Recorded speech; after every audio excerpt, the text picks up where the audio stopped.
श्रीगुरुभ्यो नमः। हरि ओम। ओम नमो भगवते वासुदेवाय।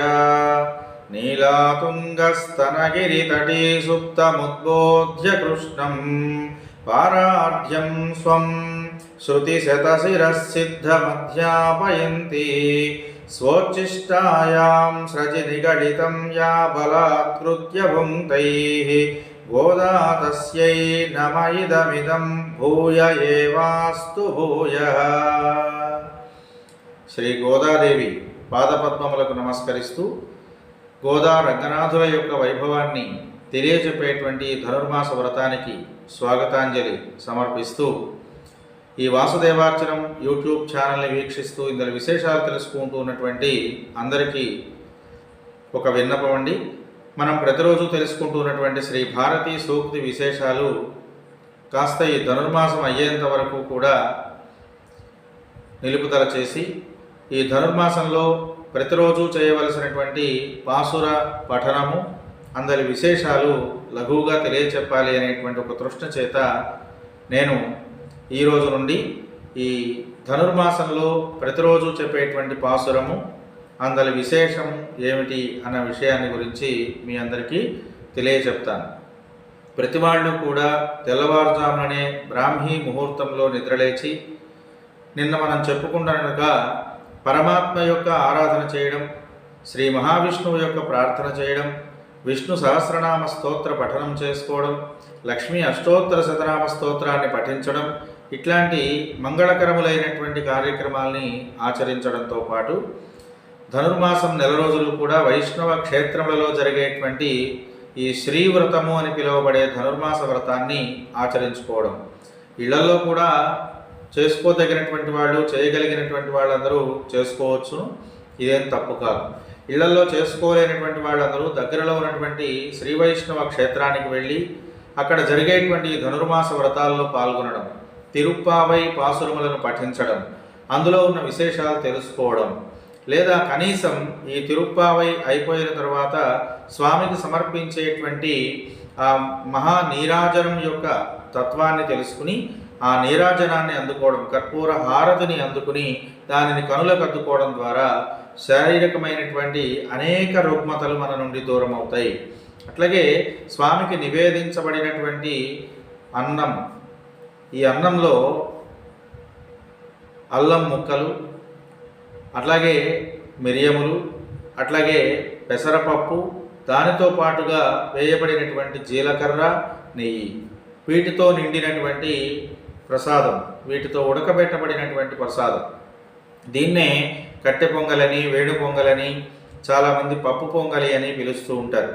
అలా పిలువబడుతున్నటువంటి ఆ జీలకర్రతో కూడుకున్న పెసరపప్పుతో నిండిన అన్నాన్ని స్వామికి నివేదించి దానిని గోరువెచ్చనైనటువంటి దానిని ఉదయాన్నే సూర్యోదయ కాలంలో గనక ప్రసాదంగా స్వీకరించినట్లయితే ఈ చలికాలం ఆరంభ రోజులలో వచ్చేటువంటి అనేక రకాల అనారోగ్యాల నుండి అది కాపాడుతుంది. కనుక సైన్స్ పరంగా కూడా ఈ ధనుర్మాసం ఆరోగ్యప్రదాయిని అని తెలుసుకోవాలి. కనుక ఈ వ్రతాన్ని ఎవరైతే చేస్తున్నారో వాళ్ళందరికీ కూడా గోదాదేవి పొందినటువంటి ఫలం లభిస్తుంది. గోదాదేవి పొందిన ఫలం ఏమిటి అంటే మనస్సులో ఉన్న కోరికను నెరవేర్చుకోవడం, పరమాత్మ సాన్నిధ్యాన్ని పొందగలగడం, మనస్సులో ఉన్నటువంటి కోరికను తీర్చుకునేటువంటి మార్గాన్ని అవలంబించడం, ఇలా మంచి మంచి ఫలితాలు మనకి ధనుర్మాస వ్రతం లేదా శ్రీవ్రతం చేత కలుగుతాయి. కనుక అవకాశం ఉన్నటువంటి వాళ్ళందరూ తప్పనిసరిగా ఈ శ్రీవ్రతాన్ని ఆచరించుకొని మీరందరూ కూడా గోదా రంగనాథుల యొక్క కటాక్షానికి పాత్రులై తరించవలసిందిగా మంగళాశాసనం చేస్తూ అందరినీ కూడా అవకాశం ఉన్నటువంటి వాళ్ళందరూ ఈ తిరుప్పావై విశేషాలు కనీసం తెలుసుకోండి. గోదాదేవి చేసినటువంటి విష్ణు తత్వాన్ని తెలియజెప్పేటువంటి ఈ పాసురములు ద్రవిడ భాషలో చక్కగా రచించబడ్డాయి. అలా రచించబడినటువంటి ఆ పాసురములను మనం పఠించడం లేదా అందరి విశేషాలు తెలుసుకోవడం ద్వారా విష్ణుతత్వము, కృష్ణతత్వము అనేటువంటిది మనకు వంటబడుతుంది. కృష్ణతత్వం ఏమిటో మనకు తెలుస్తుంది. తద్వారా పరమాత్మను ప్రసన్నం చేసుకునేటువంటి మార్గాలు మనకు తెలుస్తాయి. కనుక ప్రతి వాళ్ళు ఈ ధనుర్మాస వ్రతాన్ని ఆచరించడం లేదా ఆచరిస్తున్న వాళ్ళతో కలిసి ప్రయాణం చేయడం అనేటువంటిది అవకాశం ఉన్నటువంటి వాళ్ళందరూ తప్పనిసరిగా చేస్తారని, అవకాశం లేనటువంటి వాళ్ళు ఎవరైనా ఉంటే కృష్ణ పరమాత్మ యొక్క ధ్యానాన్ని చేసుకోవడం, మంత్ర జపం చేసుకోవడం ఇట్లాంటివైనా సరే ఆచరిస్తారని ఆశిస్తూ మొట్టమొదటి పాసురాన్ని ముందుగా మనమందరం పఠించుకుందాం. మార్గళి తింగళ్ మది நிறைந்த நல்நாளால் நீராடப் போதுவீர் போதுமினோ நேர் இளையீர் சீர்மல்குமாயிப் பாடி செல்வச் சிறுமீறுகாள் ஊர்வேள் கொழுந்தொழிலன் நந்தகோபன் குமரன் ஏரந்த கண்ணிய சோதை இளச்சிங்கம் கார்மேனிசும் கண் கதிர் மதியும் போல் முகத்தான் நாராயணனே நமக்கே பறை தருவான் பாரோர் புகழ் படிந்து ఏలోరెంబావాయ్. ఇది మొట్టమొదటి పాసురం. దీంట్లో ఒక్కొక్క లైను ఏమేం విశేషాలు చెబుతోందో సాధ్యమైనంత తేలికగా అర్థం చేసుకోవడానికి మనం ప్రయత్నం చేద్దాం. మార్గళి తింగళ్ మది நிறைந்த నన్నాళాల్ అనేటువంటి మొట్టమొదటి లైను. దీంట్లో ఈ కాలము చాలా ప్రసిద్ధమైనది, కాలం అనేటువంటిది చాలా గొప్పది, అది చాలా శక్తివంతమైనటువంటిది. దాంతోపాటు దాని ప్రభావం చేతనే ఇంతకాలము కూడా భగవద్ విశ్లేషము అనేటువంటిది పొందాము. మనమందరం కూడా కాల ప్రభావం చేతనే భగవంతుడిని తెలుసుకోగలుగుతున్నాము. అందులోనూ ఇవాళ అంటే ఈ పౌర్ణమి వెళ్ళి ప్రారంభ దినం ప్రతిపత్తు మార్గశిర మాసంలో వస్తున్నటువంటి కృష్ణ ప్రతిపత్ తిథి రోజున అందరము కూడా ఈ శ్రీవ్రతాన్ని చేయడానికి మన పెద్దవాళ్ళందరూ అంగీకరించడం ఒక గొప్ప అవకాశం. అట్లా ఆ పెద్దలందరూ కూడా వ్రతం చేసుకోండి అని మనకు అనుమతి ఇచ్చారు అని ఈ గోదాదేవి గోపికలందరితో చెబుతోంది. మన పెద్దలందరూ మనం ఇట్లాంటి వ్రతాలు చేస్తామంటే అసలు ఒప్పుకోవట్లేదు, తెల్లవారుజామున లేచి స్నానాలు చేయడం ఏమిటి, చలికాలము అసలే జలుబులు చేస్తాయి, ఇబ్బందులు వస్తాయి, కనుక ఇట్లాంటి పనులు మీరు ఎవరు చేయొద్దు అని పిల్లలందరినీ కట్టడి చేస్తున్నారు. అటువంటి సమయంలో వాళ్ళందరూ కూడా భగవంతుని చేరుకునేటువంటి మార్గం కదా ఇది, సరే చేసుకోండి అని అవకాశం ఇచ్చారట గోదాదేవికి. అందుకని గోదాదేవి ఏం చెబుతోంది, అసలు మన పెద్దలు అవకాశం ఇవ్వడమే చాలా గొప్ప విశేషం. అందులోనూ పరమాత్మ నివాసం ఉంటున్నారని చెప్పినటువంటి మార్గశిర మాసంలో మనకి ఈ అవకాశం రావడం మరొక గొప్ప విశేషం. మార్గశీర్ష మాసం రావడం, మార్గశిర మాసంలో గొప్ప విశేషమైనటువంటి పూర్ణిమ వెళ్ళినటువంటి మరుసటి రోజున పూర్ణచంద్రుడితో నిండినటువంటి ఈ రోజున మనం ఈ వ్రతం ఆరంభం చేసుకునేటువంటి సుముహూర్తం దొరకడం చాలా గొప్పది. ఎంతో అదృష్టాన్ని మనం పొంది ఉన్నాము. కనుక మనం అందరం ఏం చేయాలి అనే విశేషాన్ని రెండవ లైన్లో చెప్తుంది ఆవిడ. మార్గళి తింగళ్ మది நிறைந்த నన్నాళాల్. చాలా గొప్పదైనటువంటి మార్గశిర మాసంలో ఒక మంచి సుముహూర్తం రోజున మనం అందరం ఈ వ్రతాన్ని ప్రారంభం చేసుకుందాము అని మొట్టమొదటి లైన్లో చెప్పింది. ఇక రెండవ లైన్లో ఏం పొగుడుతుంది ఆవిడ అంటే, నీరాడపోదువేర్ పోదుమినో, నీరాడపోదువీర్ పోదుమినో.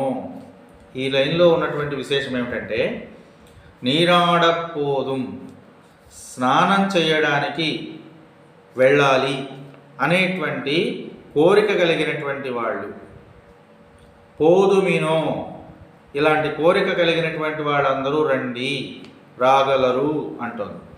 ఏ కోరిక కలిగిన వాళ్ళు? స్నానం చేద్దామనేటువంటి కోరిక కలిగిన వాళ్ళందరూ రండి. స్నానం చేయడం ఏమిటండి అంటే, మామూలుగా స్నానం చేస్తాం కదా, స్నానం చేయాలని కోరిక కలిగి ఉండటం ఏంటండి అని అనిపించవచ్చు. ఇందులో స్నానం చేద్దాం రండి అని పిలవడంలో తెల్లవారుజామున బ్రాహ్మీ ముహూర్తంలో స్నానం ఆచరిద్దాము, శ్రీవ్రతం చేయడంలో ప్రధానమైనటువంటి ధర్మము నియమము ఇదే. బ్రాహ్మీ ముహూర్తంలో చల్లటి నీళ్లతో స్నానం ఆచరించడం. ఇక్కడ చల్లటి నీళ్లతోనే స్నానం ఆచరించడంలో ఉన్న ఒక పరమార్థం ఏమిటి అంటే, మానవ జన్మలో ఇప్పటి వరకు కూడా ఎన్నో రకములైనటువంటి తపన పొంది పొంది పొంది పొంది తపన పడినటువంటి ఆ శరీరం ఇక్కడ తెల్లవారుజాము ఎప్పుడు వస్తుందండి? రాత్రి నిద్రపోయి లేచిన తర్వాత వస్తుంది కదా. కనుక రాత్రి మొత్తము కూడా తమో గుణం నిండి ఉంటుంది. తమో గుణం ఎలా నిండి ఉంటుందంటే ఇక్కడ సాయం సంధ్యా సమయం అంటే చీకటి పడడానికి ముందు మసకగా ఉంటుంది. మనందరికీ తెలుసు ఈ విషయం. మసకగా ఉన్నటువంటి సందర్భంలో ఏదైనా ఒక దుంగ లేదన్నా ఒక కట్టె ఎక్కడైనా కాస్త దూరంగా కనిపిస్తుంది అనుకో, అది కట్టె అని అనిపిస్తుంది, కానీ అవునా కాదా అని సందేహం ఏర్పడుతుంది. దేనివల్ల? మసకబారినటువంటి వాతావరణం వల్ల. కనుక సాయం సంధ్యా సమయంలో మనకు కలిగేటువంటి అనుమానాస్పదమైనటువంటి జ్ఞానం ఏది ఉన్నదో అది గుణములు మూడిటిల్లో. ఎన్ని గుణాలు ఉన్నాయి మనకు? సత్వ రజస్ తమో గుణములు అని. ఈ మూడిటిల్లో రజోగుణ ప్రధానమైనటువంటిది ఇది. అది దొంగ అని అనిపిస్తుంది, కానీ ఏం తెలుస్తుంది? మసకగా ఉన్నటువంటి కారణం చేత చీకటి పడకుండా మసకగా ఉండేది సరిగా అర్థం కాకపోవడం. తద్వారా ఈ రజోగుణ ప్రభావం చేత మనిషికి ఏమవుతుంది అంటే అనుమానం కలుగుతుంది. అట్లాంటి అనుమానంతో ఆ సాయం సంధ్యా సమయం మనల్ని ఉంచుతుంది. కనుక పరిపూర్ణమైనటువంటి జ్ఞానం అక్కడ రాలేదు. ఇక మరి రాత్రిపూట ఏం జరుగుతోంది అంటే రాత్రికి నిద్రపోతున్నాం. అందరం నిద్రపోయి ఏం చేస్తున్నామంటే ఇక్కడ కలలు కంటున్నాం. ఈ కలలో ఏం జరుగుతోంది అంటే ఆ ఉన్నది అసలు మన శరీరమే గొప్పదని, మన శరీరం చేస్తున్నటువంటి విశేషాలన్నీ ఎన్నో గొప్ప గొప్ప ఫలితాలు ఇస్తాయని మనం కలలు కంటూ ఉంటాం. కాబట్టి అశాశ్వతమైనటువంటి దేహం ఏడల మనస్సు లగ్నమైపోయి ఏది అశాశ్వతమైనదో అదే నిజం అనుకుంటూ ఉంటుంది రాత్రిపూట శరీరం అంతా, మనస్సు అంతా. కాబట్టి తమో గుణ ప్రభావం చేత ఏది అబద్ధమో దాన్ని నమ్మడం జరుగుతుంది. కాబట్టి ఏది అశాశ్వతమైనదో దాని యందు లగ్నమవుతున్నది మనస్సంతా రాత్రిపూట. కాబట్టి రాత్రి మొత్తము తమో గుణ ప్రభావంగా ఉంటుంది. ఇక సత్వగుణ ప్రభావం ఎప్పుడు వస్తుంది అంటే తెల్లవారుజామున కలుగుతుంది. బ్రాహ్మీ ముహూర్తంలోనే ఈ సత్వగుణ సంపన్నత మనిషికి కలుగుతుంది. సత్వగుణ సంపన్నత కలగడం అంటే ఏమిటి అంటే అభ్యుదయం వైపుకి మనస్సు ప్రయాణం చేయడం. ఇక తెల్లవారిపోతుంది, వెలుగు వస్తోంది, నాకు స్పష్టత వస్తోంది అనేటువంటి ఒక అభ్యుదయ పరంపరాగతమైన ఆలోచన మనస్సులో కలగడమే సత్వగుణ ప్రభావం. ఈ సత్వగుణ ప్రభావం చేత ఏ మానవుడైతే ప్రవర్తిల్లుతూ ఉన్నాడో ఆ మానవుడికి పరమాత్మ సాన్నిధ్యత అనేటువంటిది చాలా తొందరగా లభిస్తుంది. కనుక ఉదయాన్నే ఎటువంటి కల్మషము లేని మనస్సుతో మనం ఉంటామండి. తెల్లవారుజామున ఎలాంటి దుష్ట ప్రభావాలు మన మనస్సు మీద ఉండవు. చాలా నిర్మలమైనటువంటి మనస్సుని కలిగి ఉంటాం. కనుక అలాంటి సమయంలో చల్లటి నీటి చేత స్నానం చేయడం చేత రాత్రి పొందినటువంటి ఆ తమోగుణ ప్రభావము, అంతకు ముందు పొందినటువంటి రజోగుణ ప్రభావము తగ్గిపోయి స్వచ్ఛమైనటువంటి సత్వగుణాన్ని పొందడానికి కావలసినటువంటి ఒక యోగ్యత మన శరీరానికి కలుగుతుంది. అందుచేత బ్రాహ్మీ ముహూర్తంలో స్నానం చేయండి. ఇక్కడ స్నానం అంటే నీళ్ళల్లో మునగటం అనే అర్థం ఒకటే కాదు, ఇది ఒకటి మాత్రమే. ఇక రెండవ భాగంగా దీంట్లో ఏం తెలుసుకోవాలి మనం అంటే స్నానము, ఏ స్నానం ఇది? పరమాత్మ నుండి కలగబోతున్నటువంటి జ్ఞానము అనే స్నానం. పరమాత్మ తత్వాన్ని తెలుసుకుంటున్నామనేటువంటి స్నానము. అలాంటి స్నానం చేయాలి అనే కోరిక ఉన్న వాళ్ళందరూ రండి అని పిలుస్తోంది ఆవిడ. ఎలాంటి జ్ఞానం, ఎలాంటి స్నానం ఇది? పరమాత్మ ప్రేమను పొందాలి అనుకునేటువంటి, పరమాత్మ ప్రేమను పొందడమనే ఆశ చేత నిండిన స్నానము. అలాంటి స్నానం చేయాలి అనే ఆలోచన ఉన్నవాళ్ళందరూ రండి అని పిలుస్తోంది. నీరాడపోదు వేపోదు వినో అంటూ ఇలా స్నానం చేయడానికి కోరికలు కలిగిన వాళ్ళందరూ కూడా రండి అంటూనే ఇంకొక మాట మాట్లాడుతోంది. ఏమని? నేరిళైర్ అన్నది. నేరిళైర్ అంటే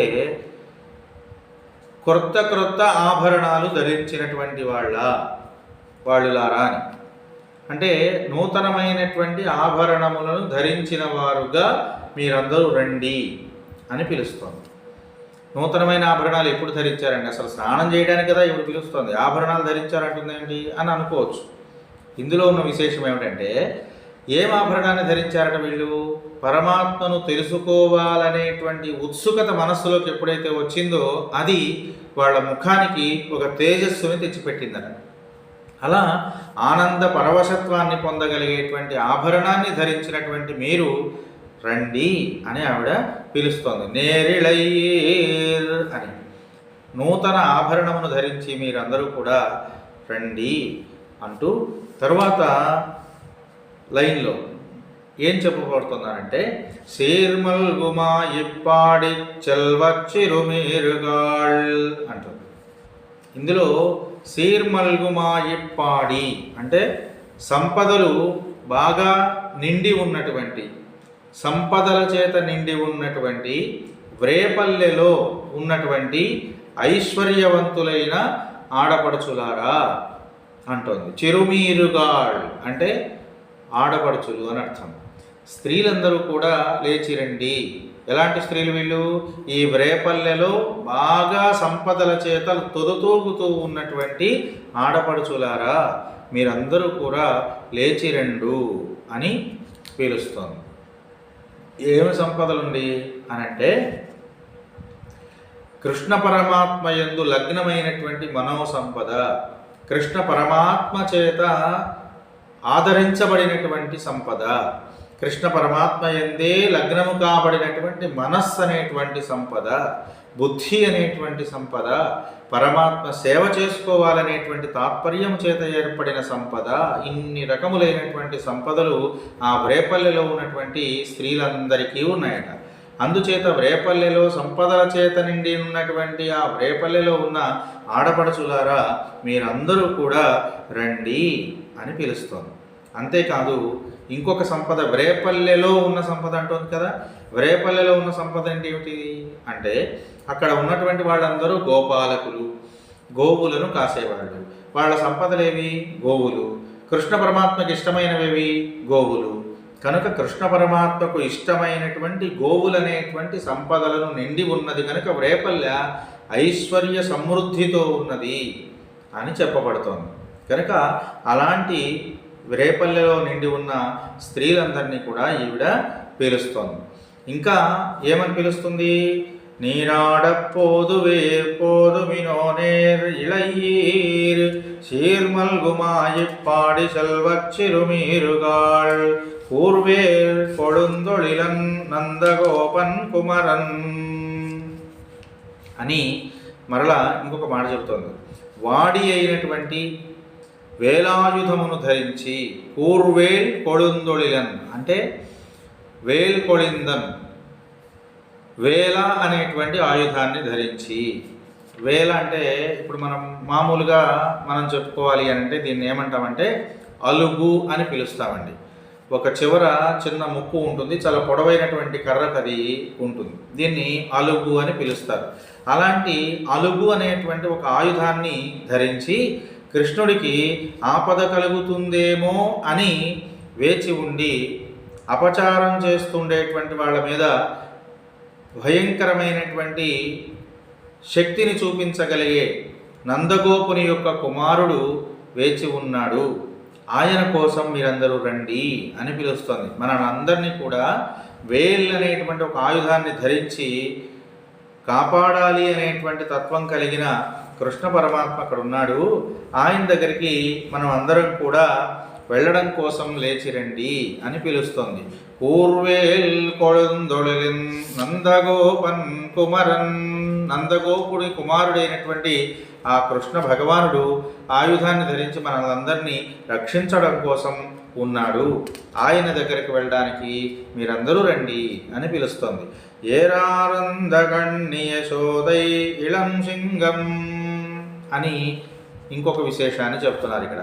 సౌందర్యభరితమైనటువంటి అందమైనటువంటి నేత్రములు కలిగిన యశోదాదేవి గర్భములో జన్మించిన, యశోదాదేవి ఒడిలో ఉన్నటువంటి బాలసింహము ఆ కృష్ణుడికి విశేషణాన్ని చెప్తున్నారండి. బాలసింహం అంటే చిన్నగా ఉన్నటువంటి సింహముతో సమానమైనటువంటి పరాక్రమం కలిగిన వాడు అయినా చిన్న కృష్ణుడే అని ఇందులో విశేషాన్ని చెప్తున్నారు. అందమైనటువంటి నేత్రములు కలిగిన యశోదాదేవి. ఇక్కడ యశోదాదేవికి ఒక విశేషణాన్ని వాడారు. అందమైన నేత్రములు కలిగినది అని ఎందుకంటున్నారు ఇక్కడ అంటే, నేత్రములు స్వచ్ఛముగా కలిగి ఉన్నటువంటి స్త్రీల యొక్క చూపు ఎక్కడైతే పడుతుందో అక్కడ ఐశ్వర్యం అనేటువంటిది నిలవ ఉంటుంది. చల్లనైనటువంటి చూపు ఏ ఇంటి యందు ప్రసరించబడుతోందో, ఏ స్త్రీ ద్వారా ఆ ఇంటి యందు చల్లనైనటువంటి నేత్రముల ద్వారా చూపులు ప్రసరింపబడుతున్నాయో ఆ ప్రాంతం అంతా కూడా సిరి సంపదల చేత తొలతూగుతుంది అని. అందుకనే ఇంట్లో ఉన్నటువంటి ఆడవాళ్ళని ఏడిపించొద్దు, కష్టపెట్టొద్దు, వాళ్ళని సుఖంగా చూసుకోండి. చల్లనైనటువంటి ఆవిడ చూపులు అంతెందుకండి, వివాహం చేసుకుంటున్నటువంటి సమయంలో అక్కడ తెరసెల్ల అడ్డం పట్టి వధూవరులిద్దరి మధ్యలో ఆ తెరసెల్ల తీయంగానే అక్కడ చెప్పేటువంటి ఒక మంత్రానికి అర్థం కూడా ఇదే. అఘోర చక్షురపతి ఘ్రయేధి శివాపతిభ్య సుమనస్సు వచ్చాహ అని. ఓ చల్లనైన చూపులు కలిగిన అమ్మాయి, శుభప్రదములైనటువంటి చూపులు కలిగిన అమ్మాయి, ఆ పైన ఒకసారి చూడమ్మా అని చెబుతున్నాం. అంటే ఆ చూపులు ఎంత ప్రభావాన్ని చూపిస్తాయో చూడండి. పెళ్లి చూపులు అనే విషయం కూడా ఇక్కడే వచ్చిందండి. అంటే పెళ్లి చేసుకోవాలి అనుకునేటువంటి అమ్మాయి యొక్క చూపులు ఎలా ఉన్నాయో చూడడం దాంట్లో ఉన్న పరమార్థం. కానీ అది పోయింది. వాళ్ళ అమ్మాయి ఎట్టా ఉంది, వంకరటింకరగా నడుస్తుందా, లేదా ఇంకో పిచ్చి పిచ్చిగా ప్రవర్తిస్తుందా, ఇవన్నీ చూస్తున్నాం తప్ప ఆ అమ్మాయి చూపులు ఎలా ఉన్నాయో మనం గమనించట్లేదు. ఆ కళ్ళల్లో ఎర్రజీరలు ఉన్నాయా, ఆ కళల్లో నుంచి ఒక భయంకరమైనటువంటి తేజస్సు వ్యక్తమవుతుందా, లేకపోతే చల్లనైనటువంటి తేజస్సు వ్యక్తమవుతుందా. వెన్నెల చూడండి తెల్లగా ఉంటుంది, ఎండ చూడండి తెల్లగానే ఉంటుంది, కానీ అది తీవ్రంగా ఉంటుంది, ఇది హాయిగా ఉంటుంది. కనుక కనులలో ఏముండాలి, తీవ్రత ఉండకూడదు, హాయిని గొలిపేటువంటి తత్వం ఉండాలి. అలాంటి లక్షణం ఉందో లేదో చూసి పెళ్లి చేసుకోమని చెప్పారు. దాన్నే పెళ్లి చూపులు అన్నారు. పెళ్లి కొరకు చూసే చూపు. దేన్ని చూడాలి ఇక్కడ, అమ్మాయి యొక్క చూపులను చూడాలి. ఇక్కడ నేత్రములను విశేషంగా చెప్పడంలో ఉన్నటువంటి ఒక పరమార్థం కూడా అదే. యశోదాదేవి యొక్క నేత్రములు ఎలా ఉన్నాయి, చాలా అందములుగా ఉన్నాయి. అందమైనటువంటి నేత్రములు కలిగిన ఆవిడ ఎలా చూస్తుంది, చాలా అందంగా చూస్తుంది. అలా ప్రేమపూరితములైనటువంటి చల్లనైనటువంటి చూపులు పడుతున్నాయి ఎవరి మీద, బాలకృష్ణుని మీద. అందుకని ఆయన ఎలా ఉన్నాడట, సింహము వలె ప్రకాశిస్తున్నాడట ఆ ఒడిలో. అలా యశోదా కుమారుడైనటువంటి బాలసింహము వంటి కృష్ణ పరమాత్మ దగ్గరకు వెళదాము, మీరందరూ లేచి వస్తున్నారు కదా, రండి అని ఆవిడ పిలుస్తోంది. కార్మే నిచ్చంగల్ కదిర్ ముదియంబోల్ ముగత్తాన్. తర్వాత లైన్లో ఈ విశేషాన్ని ఆవిడ చదువుతుంది. కార్మే నిచ్చంగల్, నల్లనైనటువంటి మేఘము వలె శరీరాన్ని కలిగినవాడు. మేఘము వంటి నల్లనైన శరీరం, రంగు కలిగినటువంటి శ్రీకృష్ణుడు. అలాగే కదిర్మదియంబోల్ ముగత్తాన్, ఎర్ర తామర వలె ఎర్రనైనటువంటి కన్నులు కలిగినవాడు. ఎర్ర తామర పువ్వుల వలె ఎర్రనైనటువంటి కన్నులు కలిగిన వాడట శ్రీకృష్ణుడు. ఆయన శరీరమేమో నల్లగా ప్రకాశిస్తోంది మేఘము వలె, కనులు ఎర్ర తామరల వలె ప్రకాశిస్తున్నాయి. ఇక్కడ ఎర్రగా ఉండటం కొంత శత్రువులకు భయాన్ని కలిగించేటువంటి తత్వాన్ని చూపిస్తున్నప్పటికీ అవి తామరలు కావడం చేత వాటిని ఆశ్రయించినటువంటి వాళ్లకు చల్లదనాన్ని ఇస్తుంది, తాపాన్ని హరిస్తుంది. కనుక ఎర్రనైనటువంటి కన్నులు కలిగినటువంటి వాడు, తామర వలె నేత్రములు కలిగిన వాడు, నల్లనైనటువంటి మేఘము వంటి దేహ ఛాయ కలిగినటువంటి వాడు అయిన శ్రీకృష్ణుణ్ణి, సూర్యుడి చంద్రుడి వంటి పోలికలు కలిగిన వాడు, కదిర్ముదియంబోల్ ముగత్తాన్ అంటున్నాడు. చంద్రుని వలె సూర్యుని వలె ముఖము కలిగినవాడు, అంటే బాగా తేజస్సు కలిగినటువంటి ముఖ వర్చస్సు కలిగిన వాడు అంటున్నాడు. కనుక ఇక్కడ తేజస్సు ఆయన ముఖంలో ఉంది. సదా పశ్యంతి సూరయ, వేదం చెప్తున్న మాట ఇది. చూడడానికి కృష్ణ పరమాత్మ ఎలా ఉన్నాడట, సూర్యుని వలె ప్రకాశిస్తున్నాడు. చంద్రుని తత్వాన్ని కలిగి ప్రకాశిస్తున్నాడు అని. కనుక ఆయన ముఖము సూర్యచంద్రులిద్దరి యొక్క ఆకృతిని కలిగి ఉన్నది. శత్రువులందరికీ సూర్యుడి వలె తీవ్రతను ప్రకాశింపజేస్తే ప్రేమపూరితమైనటువంటి భక్తి కలిగినటువంటి వాళ్ళందరికీ చందమామ నుండి కారే వెన్నెలల వలె ఆయన ముఖం గోచరిస్తోంది. అట్లాంటి ముఖ వర్చస్సు కలిగినటువంటి వాడిని మనం అందరం చూద్దాం, సేవ చేద్దాం రండి అని గోదాదేవి పిలుస్తోంది. కార్మే నిత్యంగల్ కదిర్ ముదియంబోల్ ముగత్తాన్ నారాయణనే నమక్కే పరై తరువాన్. ఆ దేహఛాయ కలిగిన వాడెవరు? అలా సూర్యుడు చంద్రుడి వంటి ముఖ వర్చస్సు కలిగిన వాడెవరు? ఎర్రని తామరల వంటి నేత్రముల సౌందర్యం కలిగినటువంటి వాడెవరు అంటే నారాయణుడే. నారాయణుడు అన్ని రకములైనటువంటి దోషములను హరించి ప్రజలందరికీ కూడా మోక్షాన్ని ప్రసాదించేటువంటి వాడు శ్రీమన్నారాయణుడు మాత్రమే. కనుక ఆ నారాయణుడే ఏమవుతున్నాడు? మనందరికీ కూడా నమక్కే పరై తరువాన్, పర అనేటువంటి దానిని ప్రసాదించేవాడు. పరై తరువాన్, పరై అంటే పరము. పరం అంటే ఏమిటి? మనం అందరం చెప్పుకుంటానికి తొందరగా అర్థం కావడానికి ఉదాహరణ చెప్తున్నాను. పరలోకం అంటే పర అనేటువంటి రూపంతో నిలిచి ఉన్న పరమాత్ముడున్న లోకము, దీన్నే సత్యలోకము అని పిలుస్తారు. పరమాత్మకు 5 రకాల అవతారాలు ఉన్నాయండి. మొట్టమొదటగా పరమాత్మ 5 రూపాలలో మనల్ని అందరినీ కూడా కాపాడుతున్నారు. అవేమిటివి అంటే మొట్టమొదటిది పరము, రెండవది వ్యూహము, మూడవది పర వ్యూహ, తర్వాత విభవ, తర్వాత అంతర్యామి, తరువాత అర్చ. ఈ 5 రకములైనటువంటి రూపములలో భగవంతుడు మనల్ని కాపాడుతున్నాడు. పర అంటే శ్రీమన్నారాయణమూర్తి వైకుంఠంలో నివాసం ఉన్నటువంటి స్వామిని పర అనేటువంటి రూపంతో పిలుస్తారు. ఆ పర అనే అవతారముతో నిండి ఉన్న లోకము కనుక అది పరలోకమైంది. ఈ భూమి మీద ఉన్నటువంటి జీవరాశులు కావచ్చు, మిగతా లోకాలలో ఉన్నటువంటి జీవరాశులన్నీ కూడా మరణాన్ని పొందిన తర్వాత చేరే లోకమే పరలోకము. కనుక ఈ పర అనేటువంటి పరమాత్మ మనలందరినీ కూడా మోక్షాన్ని ప్రసాదించి తనలో ఐక్యం చేసుకుంటున్నాడు. కనుక పరై తరువాన్, మోక్షాన్ని ప్రసాదించేటువంటి శ్రీమన్నారాయణుడు ఎవరైతే ఉన్నారో ఆయన దగ్గరకు మనం వెళదాం రండి అని పిలుస్తోంది ఈ గోదాదేవి. అలా వచ్చినటువంటి అవతారాల్లో పర అనేటువంటి అవతారం మొట్టమొదటిది. ఆ తరువాత వచ్చినటువంటి అవతారమే వ్యూహం. పరమాత్మ ఈ లోకాన్ని మొత్తాన్ని సృష్టించి స్థిమితం చేయడం కోసం అని చెప్పి 4 రూపములు ఎత్తాడు. ఆయన యొక్క శంఖము, చక్రము, గదా, పద్మం అనేటువంటి ఆయుధముల ద్వారా 4 అంశాలతో 4 రూపాలు ఎత్తారు.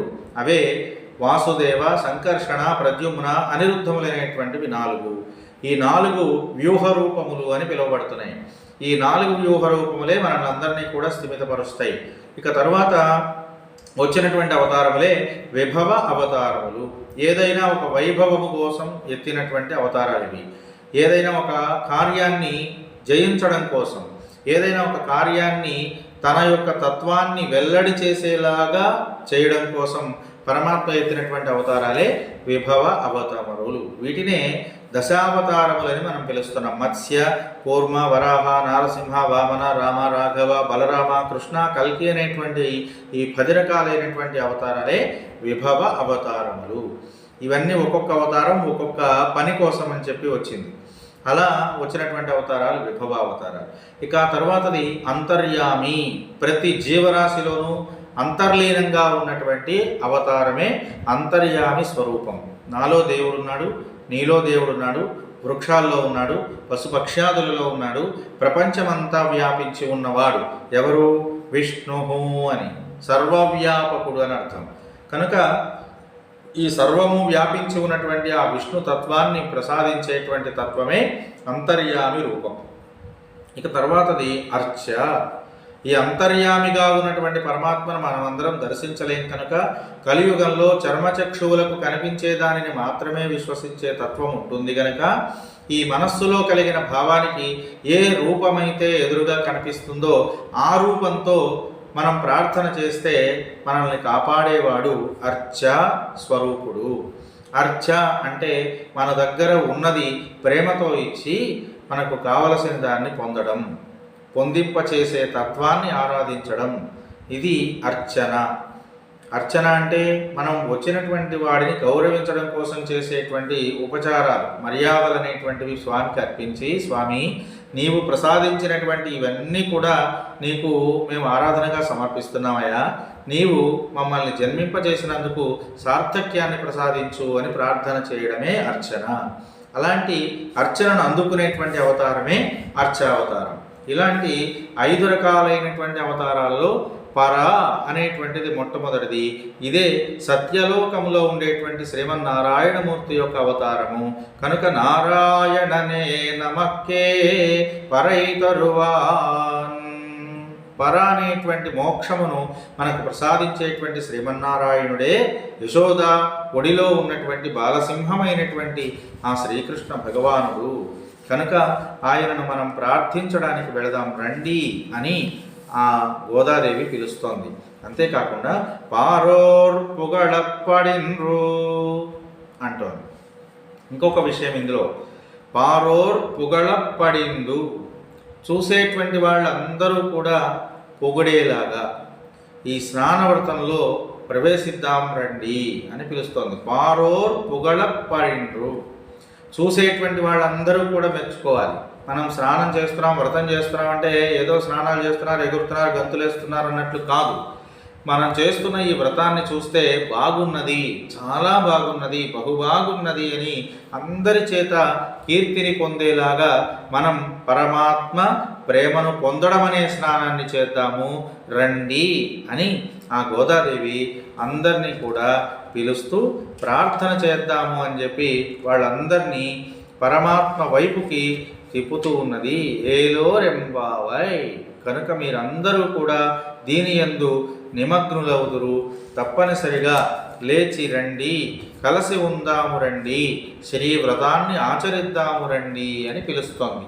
మీరందరూ కూడా ఈ గోదాదేవి యొక్క పిలుపుని స్వీకరించి గోదామాత మనందరికీ అందించినటువంటి రంగనాథ స్వామి ప్రేమను పొందే శ్రీవ్రతాన్ని ఆచరిస్తూ ఈ ధనుర్మాస వైభవాన్ని అందరూ తెలుసుకుని ఇందులో ఉన్నటువంటి విశేషాలన్నింటినీ మీరందరూ కూడా ఆచరణయోగ్యంగా మలుచుకొని పరమాత్మ సాక్షాత్కారాన్ని అందించే శ్రీవ్రతం ప్రభావాన్ని, ఫలితాన్ని అందరూ అందుకున్నదురుగాక అని చెప్పి మంగళాశాసనం చేస్తూ శ్రీకృష్ణ పరమాత్మ యొక్క కటాక్షం మీ అందరికీ లభించుగాక అని ఈ మొదటి రోజు పాసురాన్ని ముగిస్తూ ఉన్నాను. స్వస్తి సర్వేషాం సమస్త సన్మంగళాని భవంతు. స్వస్తి.